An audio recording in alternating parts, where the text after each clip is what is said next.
Number 10. The SS Thistlegorm. The British merchant navy ship SS Thistlegorm completed just 3 successful voyages before she went down in the Red Sea during World War II. She was sunk by German bombers the year after being built.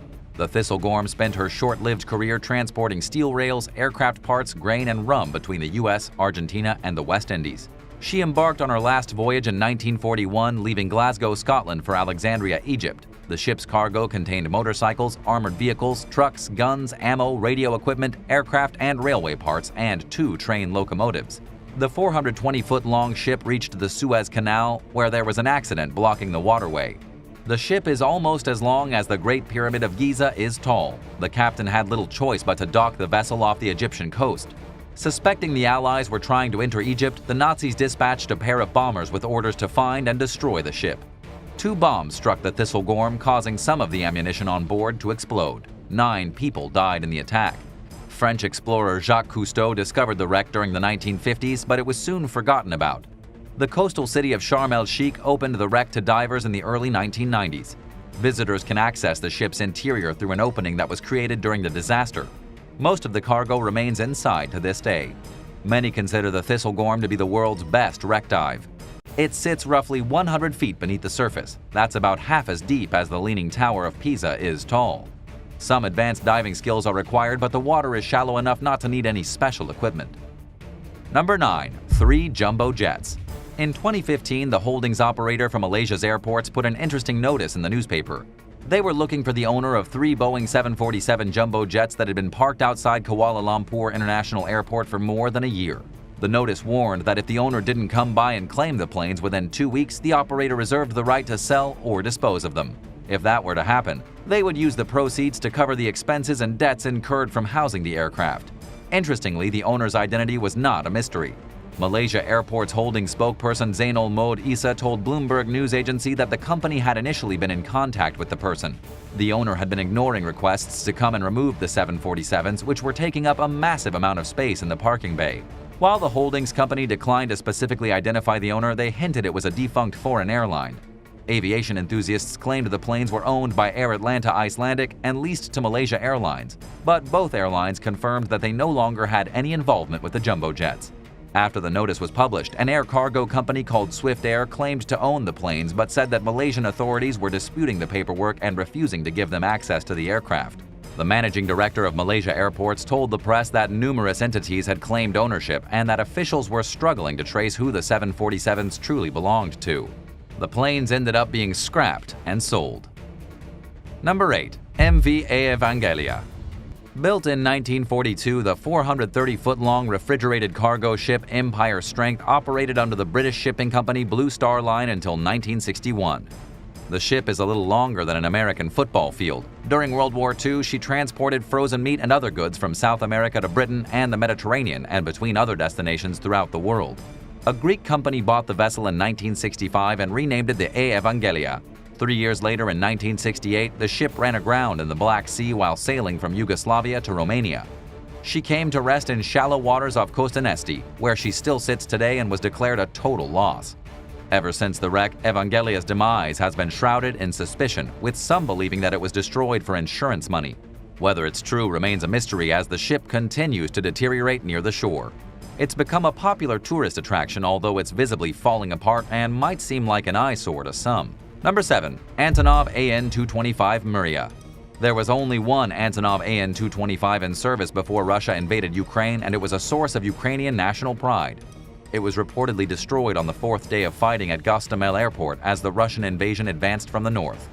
Devastating images of the crushed plane surrounded by debris and unspent rounds of ammunition appeared in the media, confirming the AN-225's demise. The Ukrainian-built Antonov AN-225 Mriya was the world's largest cargo airplane until recently. Originally designed as a Soviet rocket transporter, it was also the longest-bodied, longest-winged, and heaviest operational plane in the world, according to Aerotime Hub. The AN-225's cargo hold could fit up to 50 cars, and it could even carry oversized items on top of its fuselage. To accommodate its massive size and weight, its landing gear consisted of 32 wheels. A specially designed retractable nose gear system enabled the plane to lower so that the cargo could be driven into the fuselage, where there was an onboard crane capable of lifting over 60,000 pounds at a time. That's about 16 times as heavy as an SUV. Thanks to the enormous thrust of the aircraft's 6 turbofan engines, it had a maximum payload of 275 tons. That's around 2.5 times as heavy as a blue whale. Speaking from in front of the wreck, Interior Minister Denis Monastyrsky described the loss of the crippled giant as emotionally difficult, especially since he had seen it just days before it was destroyed and abandoned. Number 6. MS World Discoverer.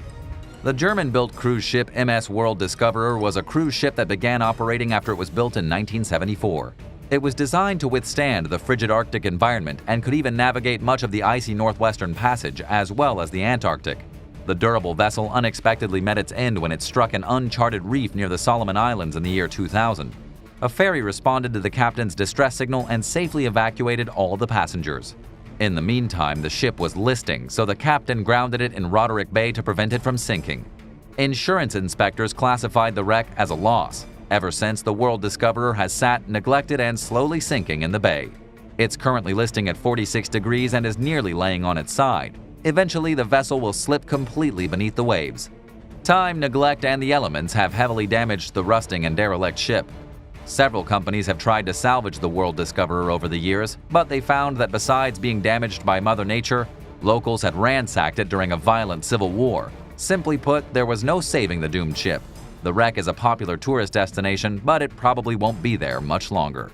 Do you think the ship should have been salvaged by the government, or should it be allowed to sink? Let us know what you think in the comments and be sure to subscribe to the channel before the end of the video.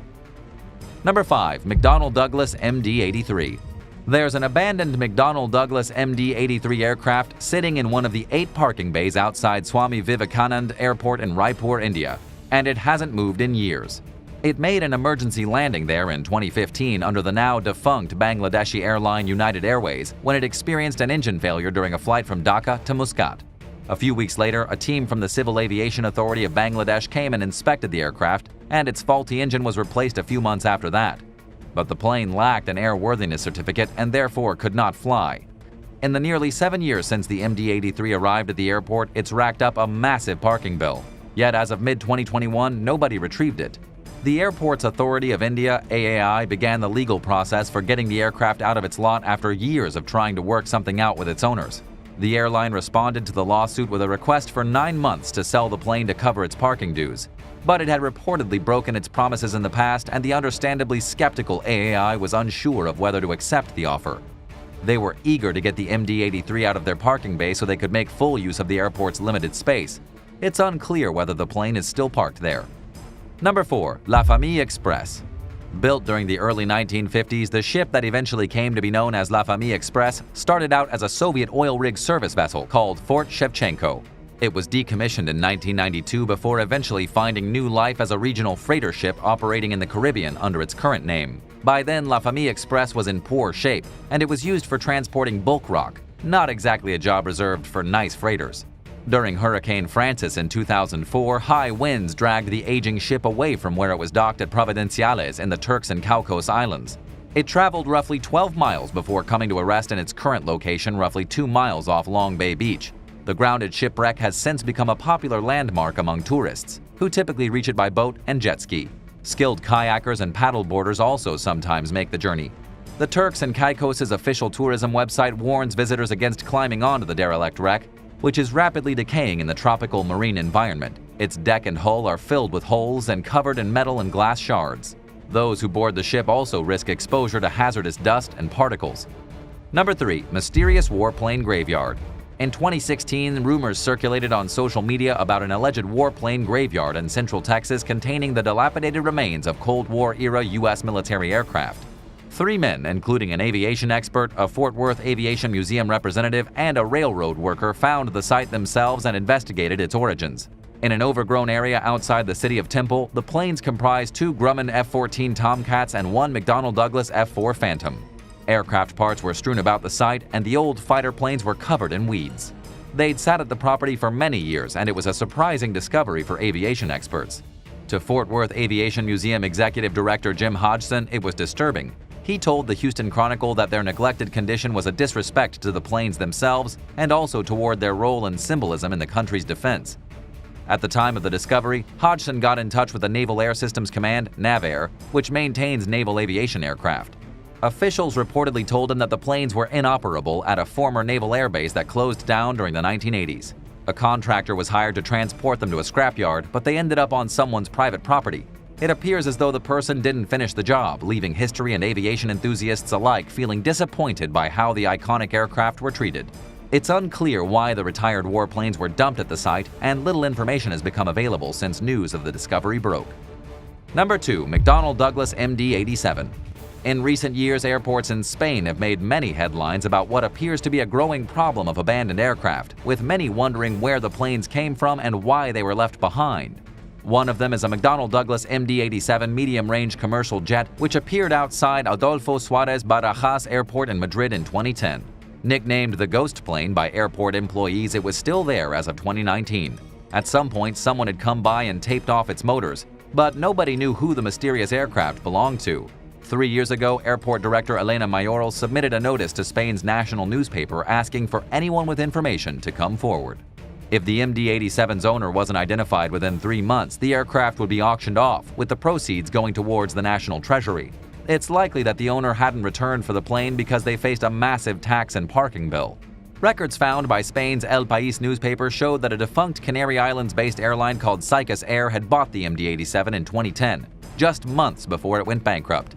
It's unclear whether authorities caught up with the company or if the plane ended up being sold at auction. Number 1. Nigeria's abandoned planes. For years now, Nigeria has ranked as the world's top country for having the most unserviceable and abandoned aircraft at its airports.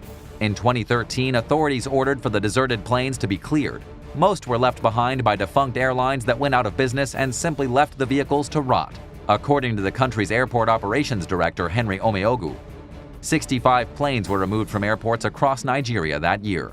The problem graced headlines yet again in 2021 after the Swiss-based firm CH Aviation performed a study of countries with the most abandoned and unserviceable aircraft.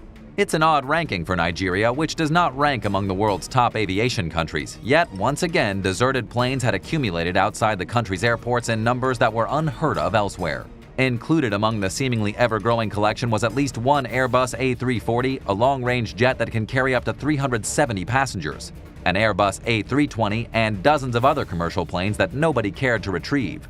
Researchers attributed the problem to many factors, including the tendency for airlines to buy cheap jets that save money in the short run but come with an expensive maintenance routine. The study also blamed Nigeria's unstable government and its outdated aviation policies and operations, which desperately need updating. Once again, authorities ordered airports to clear out the abandoned planes as they look for ways to prevent the issue from repeating itself yet again. Number 11.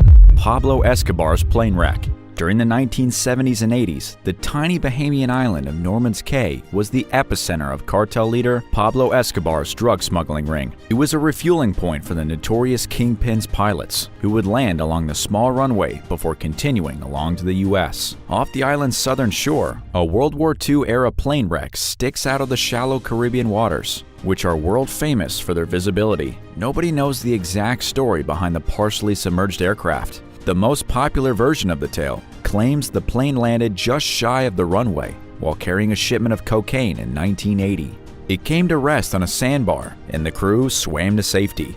Thankfully, nobody was seriously injured. They supposedly even saved their illicit cargo. The drug smuggling days at Norman's Cay are long over. Today, the area operates primarily as a tourist attraction, known for its pristine beauty. Over the last 40-plus years, the wreck has become an artificial reef and is now a popular snorkeling and diving site. Number 10. Ancient Theater Bathroom. While excavating a 2,000-year-old theater in the ancient city of Smyrna last year, archaeologists discovered what appeared to be the ruins of a communal toilet. In modern-day Turkey, someone built the bathroom in the 2nd century AD, and it remained in use until the 5th century AD. The shared commode is the first of its kind, even found within a stage building. According to the Izmir Metropolitan Municipality, measuring 16 inches high, the U-shaped structure accommodated 12 to 13 people at a time. It had a 3 to 4 inch deep trough filled with clean, flowing water. Researchers believe that they reserved the latrine for performers rather than audience members. This is because the theater contained a larger toilet that was open to the public. The actors who used the facility would have cleaned themselves with a shared sponge on a stick, which they rinsed off in the nearby trough. In modern society, The idea of going to the bathroom in front of others is mortifying to most, but to the ancients, it was just a part of everyday life, and they even saw it as a chance to socialize. After all, you might as well catch up while you're sitting there, doing your business. Number 9. Stolen books. One night in early 2017, someone stole over 200 historically priceless books from a transit warehouse near London. The books were waiting to be shipped to a specialist in Las Vegas. In what was a planned heist, the sophisticated thieves cut a hole into the building's roof and dropped inside, cleverly avoiding security sensors along the way. Valued at over $3.2 million, authors like Galileo, Sir Isaac Newton, and 18th century painter Francisco Goya wrote them, and their loss was a travesty. Shortly after the theft, London police detective Andy Durham described the collection as irreplaceable and of a great importance to international cultural heritage. 3 years later, police discovered the priceless literary works in a hidden concrete pit beneath the floor while raiding a house in the Romanian countryside. Authorities ultimately traced the suspected thief to a gang connected to the notorious Clan Peru organized crime family. Authorities suspected the gang committed as many as 11 other burglaries in London. 12 out of 13 suspects pled guilty to conspiracy to commit burglary for various incidents that took place between December 2016 and April 2019. Authorities returned the books to their rightful owners in an emotional exchange after they had long struggled with the thought that they might never see their treasured works again. Number 8. Oldest footprints in the Americas. Last September, archaeologists announced the discovery of a set of 23,000-year-old footprints in New Mexico's White Sands National Park. This dates back to the earliest known human presence in North America by at least 10,000 years. They found the footprints in an ancient lake bed over a several thousand-year period during what was known as the last glacial maximum. It captured the pitter-patter of children and teenagers who walked along the shoreline before the glaciers of the last ice age melted. The discovery marked a turning point in the endless debate over who first stepped foot into the Americas and when. Some researchers argue people reached the continent long before anyone ever made the footprints, which is certainly possible. But for now, evidence of these claims remains scarce. The fossilized footprints are a game changer. All signs pointing towards their dating are accurate. They prove that humans reached North America when researchers previously believed ice sheets had blocked them from entering. For this reason, researchers theorized until recently that the first humans to reach the continent were a group known as the Clovis people, who arrived around 13,000 years ago. Now, they face the question not of if someone ventured into the Americas before the Clovis people, but who and when. Number 7. Iron Age jewels. In early 2017, archaeologists in southern Germany discovered the treasure-filled tomb of an Iron Age woman who had laid undisturbed for more than 2,600 years. Her people laid her to rest around 583 BC at the Hambur hill fort near the Danube River. The 5'3" tall woman's remains suggest she was between 30 and 40 years old when she died, and that she was an elite member of Celtic society. They buried her with a hoard of valuables surrounding her body. They included amber, gold, and bronze jewelry, furs and textiles, bronze jingle bells that once hung on a horse's chest, black stone bracelets, a bronze and leather belt, and an ornament made from boar's horns. The grave also contained a petrified sea urchin and an extinct mollusk called an ammonite. This leads experts to believe that the woman was a priestess of some type. Lead researcher Dirk Kraus told Live Science that this was the first richly furnished burial among several in the area that nobody had looted. Located just north of the Alps, the Celtic city-state of Honenberg was founded during the 6th century BC. Locals have long known about it, but archaeological excavations did not begin until 1950. It was too late to save some of the site's contents from thieves by then. Thankfully, they somehow missed the wealthy woman's grave. Number 6. Penal Colony Coin Stash.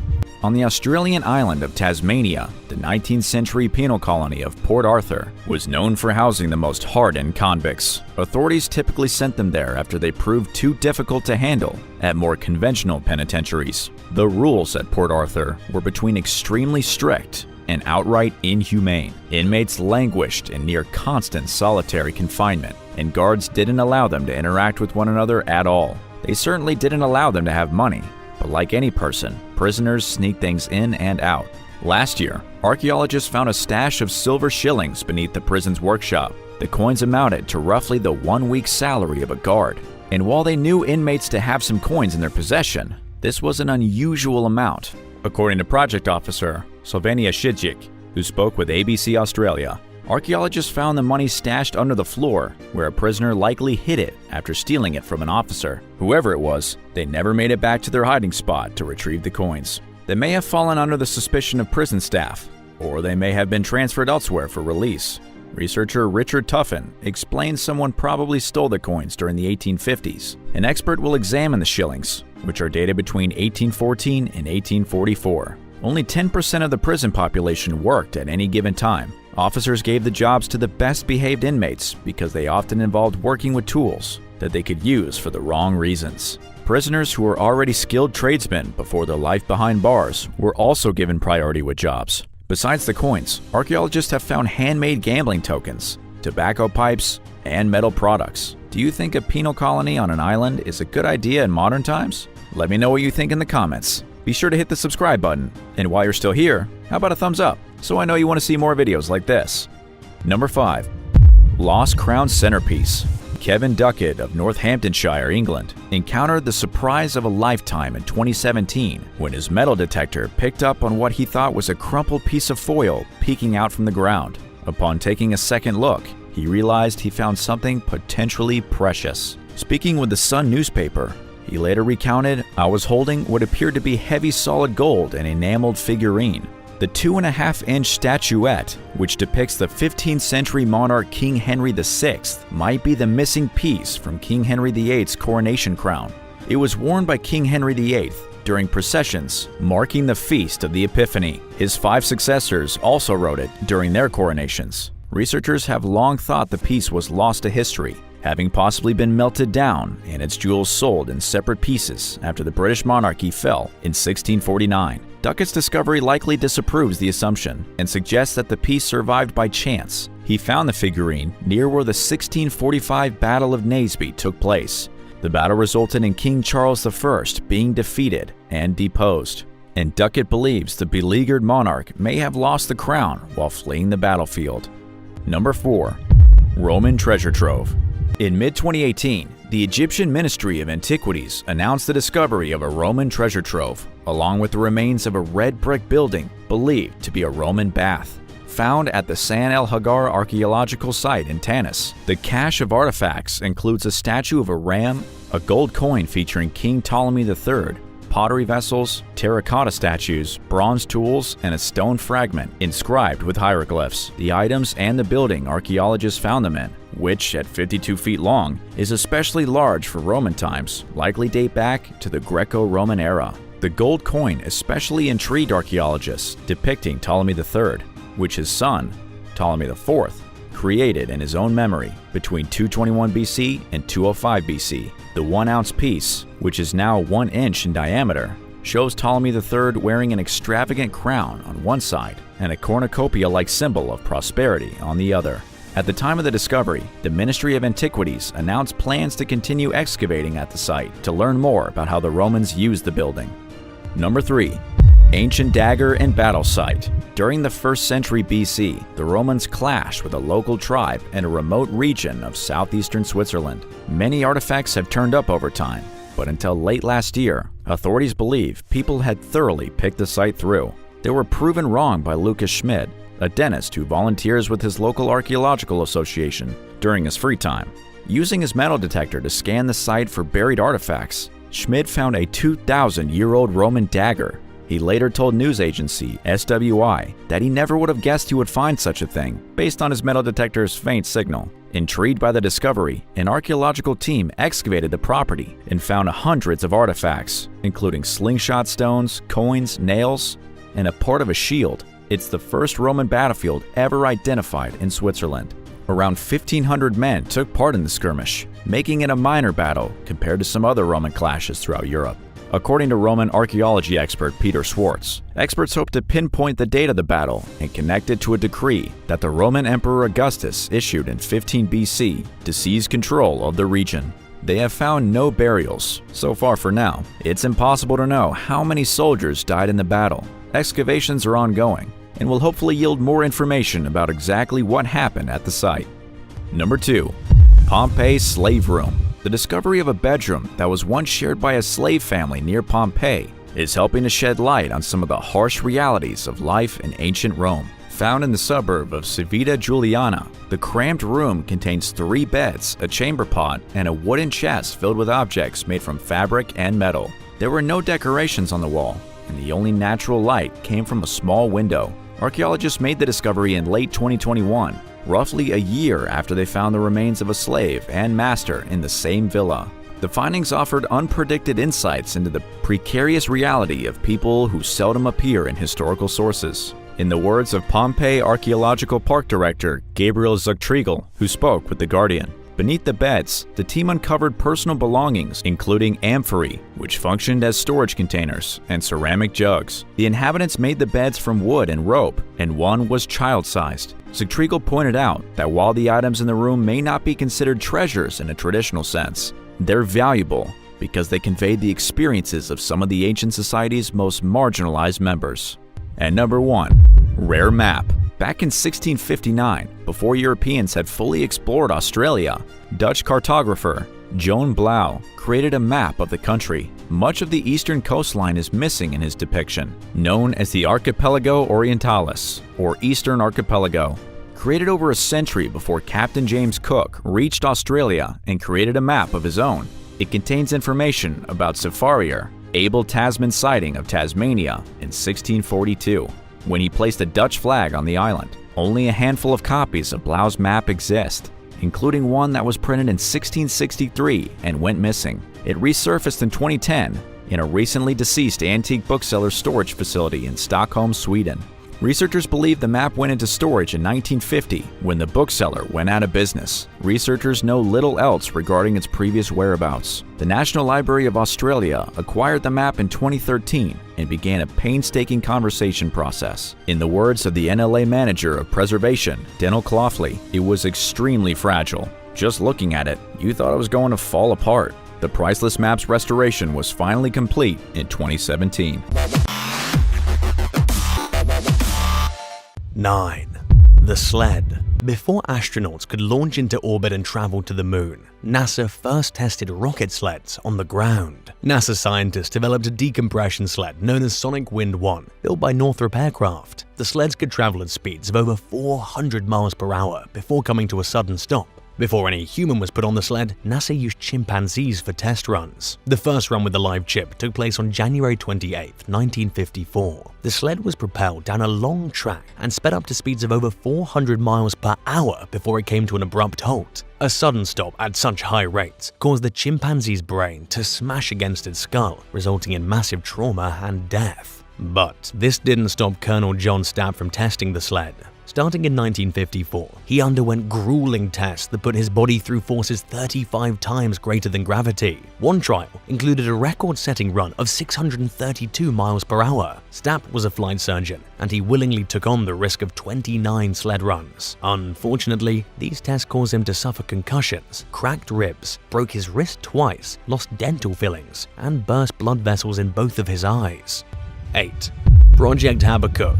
During World War II, British War Office scientist Geoffrey Pike came up with the idea of turning giant icebergs into aircraft carriers. In theory, the gigantic natural formation seemed convenient, unsinkable, and cost-effective. The British military saw Pike's idea to protect Allied ships from German U-boats, and with construction materials like steel in short supply, his proposal was enticing. Prime Minister Winston Churchill approved the plan, called Project Habakkuk in 1943. The project aimed to combine wood pulp with ice to create a fortified iceberg that was both economically efficient and easy to fix, requiring a simple infusion of water for most repairs. At 2,000 feet 610 meters long and 200 feet 61 meters wide, the proposed frozen warship would be more than twice the size of the Titanic and would have room for 300 aircraft. A 60-foot-long, 18-meter prototype was built in Canada's Lake Patricia using ice, wood, tar, and refrigeration pipes. It was functional, but raised unforeseen questions about the viability and strength of ice as a building material. By mid-1943, the war started turning in favor of the Allies. Around the same time, planes with more extended patrol capacities were introduced. Iceland became available as a permanent North Atlantic base, and radar that tracked U-boats more accurately was developed. All things considered, the conceptual iceberg aircraft carrier was now obsolete, and the project was abandoned.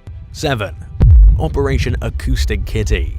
During the 1960s, the CIA launched a top-secret plan to turn cats into portable spying devices known as Operation Acoustic Kitty. A surgeon implanted a microphone into a cat's ear, along with a radio transmitter at the base of the animal's skull and an antenna in its fur. The plan was to train the feline to sit near foreign officials, enabling CIA operatives to listen in on their conversations. CIA employees took the cat to a nearby park and tested it with eavesdropping on a conversation between two men who were sitting on a bench. Instead, the cat ran into a road and was hit by a taxi. The US government's days of carrying out animal-engineered experiments were far from over. Still, Operation Acoustic Kitty taught the CIA something that the rest of the world already seemed to know, that cats do whatever they want and are mostly untrainable. So it was clear from the start that the project would not work out, and the project was abandoned.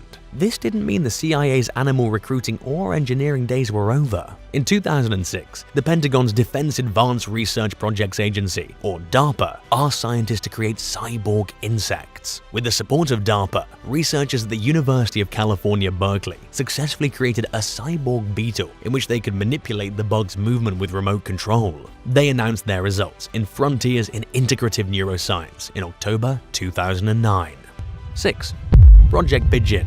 During World War II, it became a priority among militaries to develop better ways of aiming missiles accurately. In 1943, psychologist B.F. Skinner pitched the idea of a pigeon-guided missile, and the government funded the experiment, known as Project Pigeon. Skinner designed a unique missile nose cone with 3 cockpits that held 1 pigeon each. He then attached cables to the birds' heads and had them peck at an image of the flight path that was on a screen in front of them. When all 3 pigeons pecked the screen, the cables that were harnessed to their heads changed the missile's direction accordingly. Skinner, who'd worked with pigeons before, knew that these often detested birds are intelligent, have splendid vision, and remain impressively calm during chaos. But the pigeons had no way to escape the nose cone, meaning that they were essentially tasked with unknowingly navigating to their own deaths. In the end, officials weren't sold on Skinner's idea, and Project Pigeon ended before much time or money was invested into it. Skinner kept his pigeons from the project and occasionally retested their skills. 6 years later, they still remembered their training.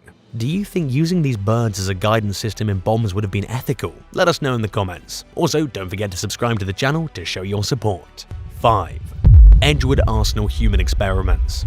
During the 1950s, the US Army Chemical Corps began carrying out classified experiments on human subjects at the Edgewood Arsenal in Maryland. The project involved administering different chemicals to unsuspecting entry-level soldiers in an attempt to identify non-lethal incapacitating substances that could be used against enemies in combat and during interrogations. But not all the chemicals used were safe, and some were potentially deadly. Somewhere between 5,000 and 7,000 soldiers were experimented on over a 20-year period, during which time over 250 chemicals were tested. The substances included psychoactive agents like marijuana, LSD, PCP, and delirium-inducing BZ. Guinea pigs were also exposed to nerve agents, including potentially lethal sarin and VX and pesticides. In the end, the experiment involved various reports on the effects that these chemicals had on test subjects, but it didn't lead to the discovery of any drugs that were useful for the project's aims. Many of the soldiers who took part were left with lifelong mental trauma and physical health issues. The experiments at Edgewood Arsenal ended after falling at the center of a scandal that involved outraged lawmakers and widespread public outcries for the bizarre and harmful testing to stop. 4.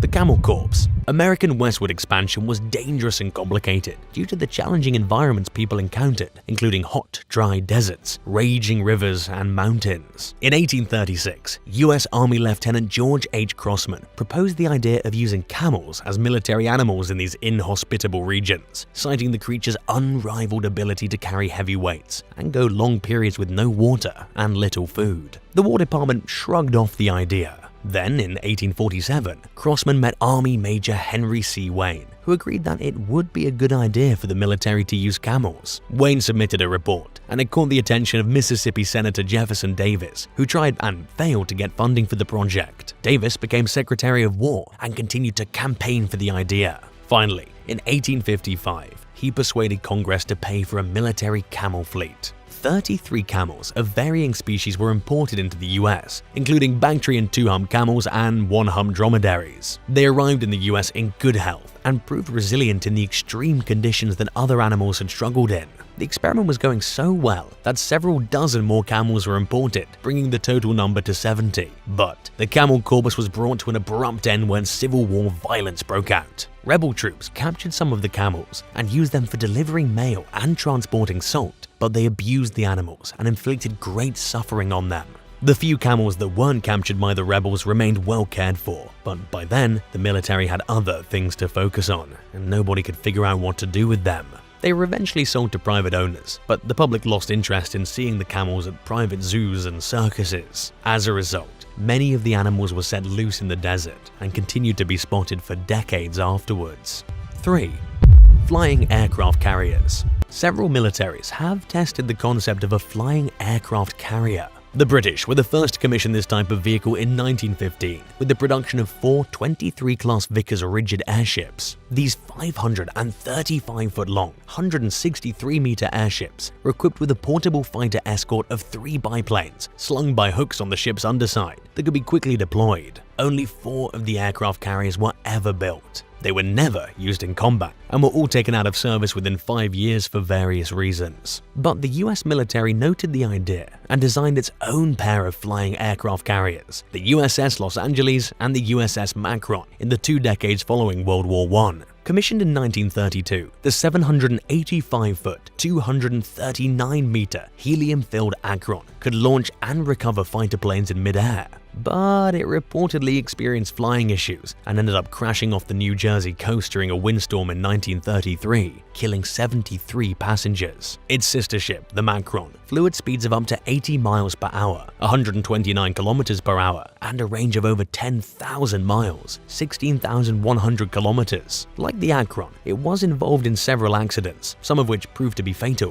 In 1935, it crashed off California, effectively ending the US military's experimentation with airborne carriers. The Soviet Union had its own flying aircraft carrier development scheme. Known as the Zveno project, it was commissioned by Stalin in 1931. Gigantic Russian bombers, such as the TB-1 and TB-3, were refitted to carry small fighter bombers, which were placed either on top of or below the larger plane's wings. The small planes could unhook in midair to carry out their missions, and sometimes they could reattach to the carrier. They first saw combat in 1941, during the beginning stages of the Soviet war against Nazi Germany. Along with their pint-sized counterparts, the carriers were retired in 1942 after participating in 30 air raids against enemy targets. 2. Project Iceworm.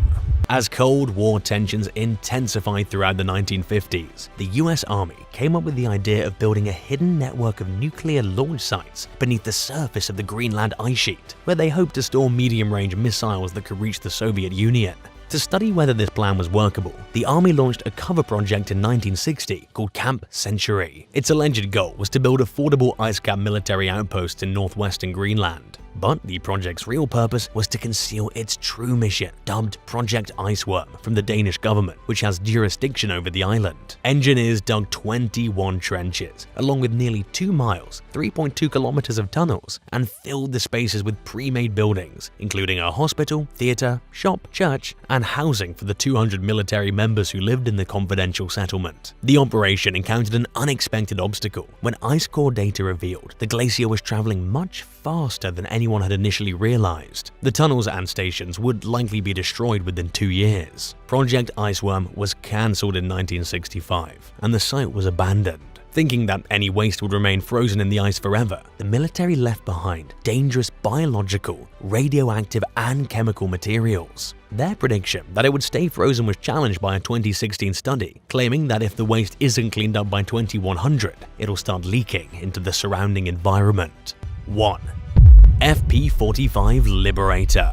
Shortly after the US entered World War II in 1941, military officials brainstormed for ideas on how to help resistance fighters in Axis-occupied territories. a Polish military expert suggested the development of a standard-issue pistol that could be quickly and cheaply distributed in those areas. In doing its part in carrying out the project, the Army Joint Psychological Warfare Committee came up with a single-shot Derringer pistol that it believed would serve its purpose perfectly. Dubbed the FP45 Liberator, it was designed by an American machinist and gun designer from Ohio named George Hyde. Operating under the codename Flare Project Caliber 0.45 to prevent the public from realizing that a pistol was being mass-produced, General Motors quietly manufactured 1 million FP45 Liberators. Even the engineering drawings were altered to keep suspicions at bay, with codenames like tube instead of barrel, yoke instead of trigger, and control rod instead of firing pin. Weighing just a pound, 454 grams, and measuring just a little over 5.5 inches, 14 centimeters long, the FP45 was meant to be light, easy to conceal, and user-friendly. Instead,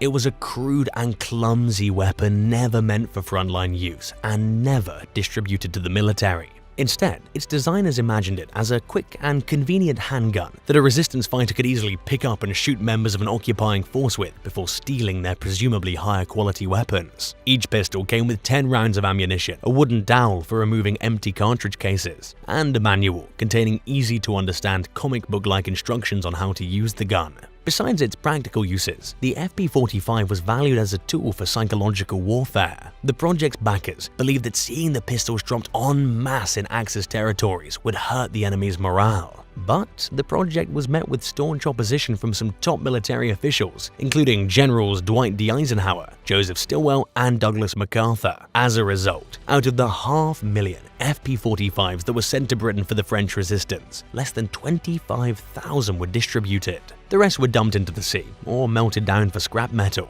Some of the guns were sent to China and the Philippines, but their distribution and use remain unclear. In addition, around 450,000 FP45s were turned back over to the US after being overlooked in favor of more effective resistance weapons. Given the rarely documented nature of insurgent activity, it's impossible to know if the pistol was used for its intended purpose, and if so, to what extent. Which of these experiments would you have dared to be a part of? Share your thoughts in the comments, and be sure to smash that subscribe button for more great videos like this. See you soon!